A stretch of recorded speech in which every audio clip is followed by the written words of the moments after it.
بسم الله الرحمن الرحيم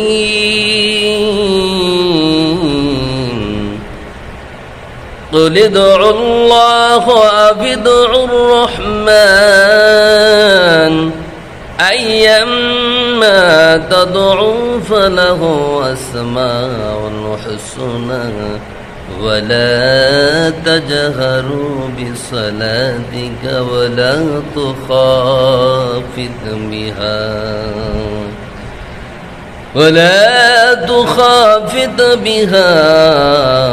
وابتغ بين ذلك سبيلا আল্লাহ রাব্বুল আলামিন কোরআন কারীমের মধ্যে বললেন, নবী হে বলে দিন আপনার উম্মতদেরকে, দুনিয়া মানুষদেরকে ডেকে বলে দিন, মানুষ আল্লাহর নামে ডাকুক আর রহমানের নামে ডাকুক। আইয়াম্মা তাদউ ফালাহু আসমাউল হুসনা, যে নামে ডাকুক না কেন পৃথিবীতে যত সুন্দর নাম আছে সকল সুন্দর নামই হলো আল্লাহর। ولا تجهر بصلاتك ولا تخافت بها وابتغ بين ذلك السبيل। নবীজি কোরআন যখন পড়বে নামাজের মধ্যে তখন যেন একেবারে সূচ্য আওয়াজে যেন তেলাওয়াত না করে, একেবারে ছোট আওয়াজেও যেন তেলাওয়াত না করে, বরং অবতাগি বাইনা যালিকা সাবিলা, বরং মধ্য অবস্থায় হয়ে যেন তেলাওয়াত করে। ওই তেলাওয়াতই আমি বেশি পছন্দ করি। এই আয়াতটা নাজিল হয়েছে মক্কায়। নবীজি গোপন ভাবে যখন দাওয়াত দিচ্ছিলেন এবং নামাজ পড়তেছিলেন, কম কম সাহাবী, অল্প অল্প সাহাবীরা গোপনে গোপনে নামাজ পড়তেন। হাদিসের মধ্যে তাফসীরের মধ্যে এসেছে, নবী আলাইহিস সালাতু ওয়াস সালাম বললেন, তোমরা নামাজ আদায় করবো যে যখন সময় পাও। নবীজি একটা রাত্রে বের হলেন, দেখলেন আবু বকর নামাজ পড়তেছে, কিন্তু খুবই ক্ষীণ আওয়াজে তেলাওয়াত করে নামাজ পড়তেছেন। নবী আলাইহিস সালাতু ওয়াস সালাম পাইতে আবার হেঁটে যাচ্ছেন, দেখছেন ওমর রাদিয়াল্লাহু তাআলা আনহু তার বাড়িতে তিনিও নামাজ পড়তেছেন, কিন্তু সুউচ্চ আওয়াজে তেলাওয়াত করতেছেন, অনেক আওয়াজ দিয়ে নামাজ পড়তেছেন।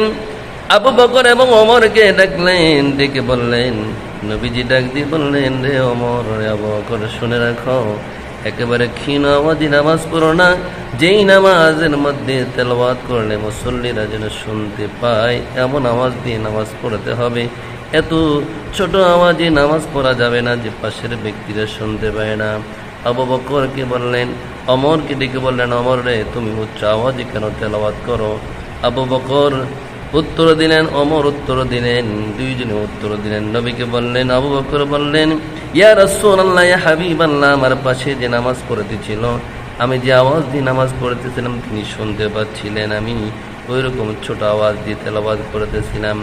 ওমরকে জিজ্ঞাসা করলেন, ওমর জবাব দিলেন, ইয়া রাসূলুল্লাহ, ইয়া হাবিবাল্লাহ, আমি সুউচ্চ জোরে আওয়াজে তেলাওয়াত করতেছি এই কারণে মানুষকে আমি ঘুম থেকে জাগ্রত করার জন্য আর শয়তানকে দূরীভূত করার জন্য, তাড়ানোর জন্য আমি তেলাওয়াত করতেছি। রাসূল সাল্লাল্লাহু আলাইহি ওয়াসাল্লাম যখন এই কথাগুলো শুনলেন, সঙ্গে সঙ্গে এই কোরআনের আয়াতগুলো নাজিল হয়ে গেলেন। নবীজি ডাক দিয়ে বললেন, সাহাবীরা রে, শুনে রাখো, আল্লাহ এখন থেকে তোমাদের জন্য নির্দেশ দিয়ে দিলেন, ওয়ালা তাজাহারু বিসসালাতিকা, একেবারে এমন জোরে আওয়াজে তেলাওয়াত করবে না এবং এত ক্ষীণ আওয়াজেও তেলাওয়াত করবে না, বরং মধ্য অবস্থায় তেলাওয়াত করবা, যে তেলাওয়াত শুনতেও সুন্দর লাগে এবং সকল মুসল্লিরা যেন স্পষ্টভাবে তেলাওয়াত শুনতে পায়।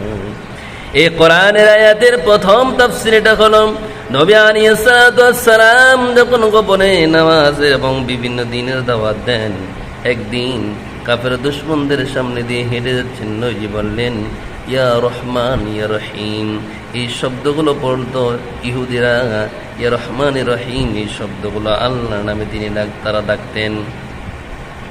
এই আওয়াজ দিয়ে যখন তিনি ডাকলেন, সঙ্গে সঙ্গে বললেন, এই লোকটা তো দেখা যায় দিনেরা নাকি দাওয়াত দেয়, আবার আমাদের মূর্তিদের কথা বলে, আমাদের নামগুলো জপতে থাকে। কারণটা কি? তখনই আল্লাহ রব্বুল আলামিন নবীকে ডাক দিয়ে বলেন, তুমি বলে দাও ইহুদিদেরকে, কলে দাও আল্লাহ, আমি শুধু আল্লাহরই দাওয়াত দিই না, বরং রহমানেরও দাওয়াত দেই।